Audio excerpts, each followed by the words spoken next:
A single day lasts 4 billion years, and when it ends, everything, every star, every ocean, every living thing, dissolves into nothing.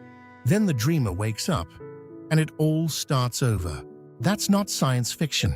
That's a number written down over 1,000 years ago, buried in a Sanskrit verse most people have never read. And here's what makes it strange. That number, 4.32 billion years, sits within 5% of Earth's actual age, measured by modern science with uranium decay in ancient zircon crystals pulled from the Jack Hills of Western Australia. A coincidence that precise deserves a closer look. But to understand how anyone arrived at that figure without a telescope or a particle accelerator, you need to forget almost everything you know about time. You grew up inside a straight line. Birth, life, death. Monday follows Sunday. History marches forward. That arrow, past to future, no U-turns, is so deep in Western thinking that most people never question it. It shapes our calendars, our religions, our economics. We measure progress by how far forward we've moved. But step into the world of ancient Hindu texts, and the arrow bends. Then it curves. Then it swallows its own tail. In the oldest hymns of the Rig Veda, worlds rise and fall, and rise again. The Mahabharata describes past universes, plural, as casually as we describe past seasons. The Vishnu Purana lists previous creations with the detail of a historical record, complete with names, lineages, and durations. Creation isn't a one-time event. It's a rhythm, a pulse, something more like breathing than building.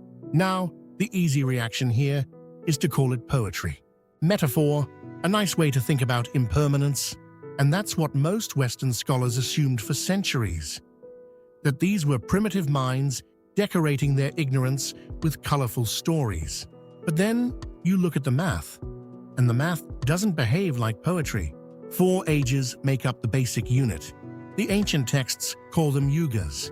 Each one has a name and a fixed length, measured not in vague lifetimes or poetic generations, but in precise solar years. The first age, the golden one, runs for just over 1.7 million years. The others step down from there. And the fourth, the dark age, the one we're supposedly living in right now, lasts 432,000 years. Here's the part that stops you cold. Those 4 ages follow a clean ratio. 4 to 3 to 2 to 1. No rounding, no fudging, no guessing. Somebody sat down and built a system with the precision of an engineer, not a storyteller.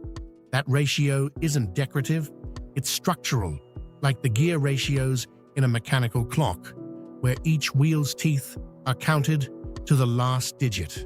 Stack all 4 ages together and you get one complete cycle, roughly 4.32 million years.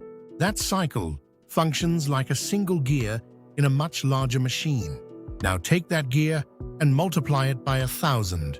1,000 complete cycles, laid end to end.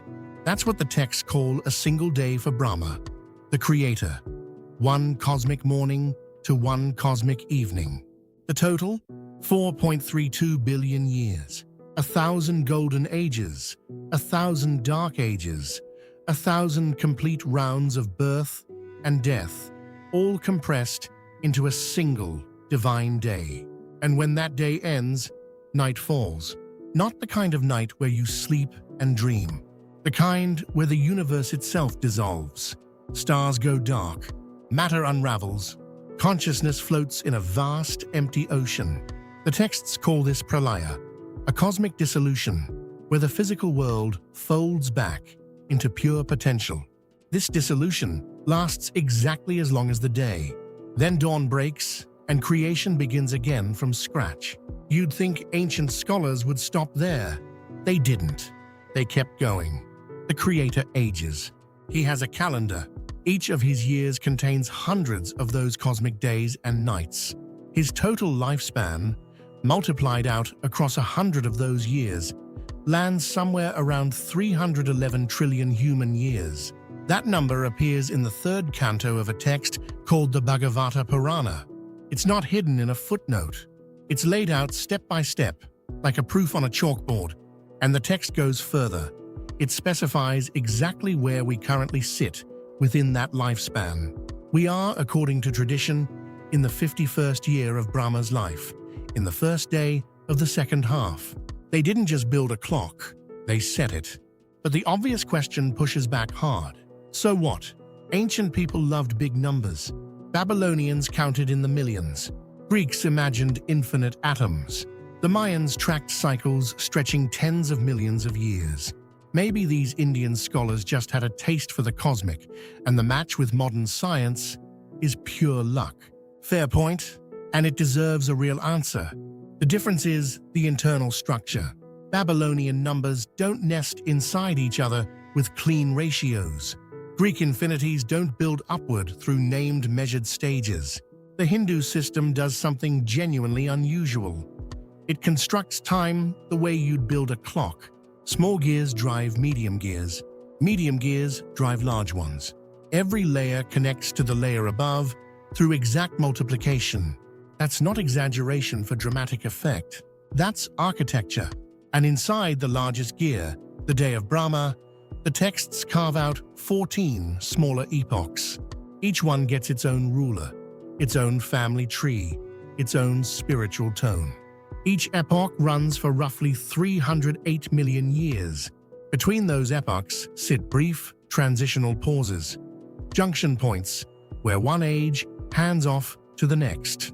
The whole structure reads less like mythology and more like a scheduling system for the universe. Now, does that mean ancient Indian sages somehow knew the age of the Earth? Almost certainly not in the way a modern geologist knows it.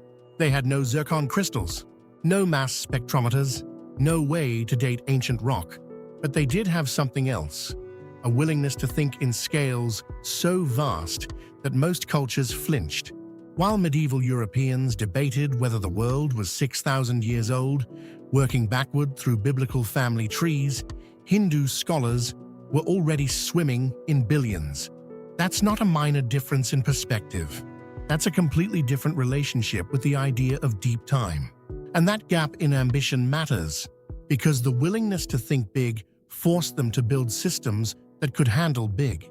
You can't just say, "and a really long time," you need units, you need ratios, you need a framework that scales without breaking. And the framework they built happens to land in the same neighborhood as reality. But here's where the story gets more honest and more interesting. The system doesn't work perfectly. 3 of those cosmic days stacked together approach the age of the known universe. But not quite. Modern measurements put that figure at 13.8 billion years. That's close enough to raise eyebrows, not close enough to prove anything. And within Hindu tradition itself, the numbers aren't perfectly stable. Shaiva texts tweak the figures slightly.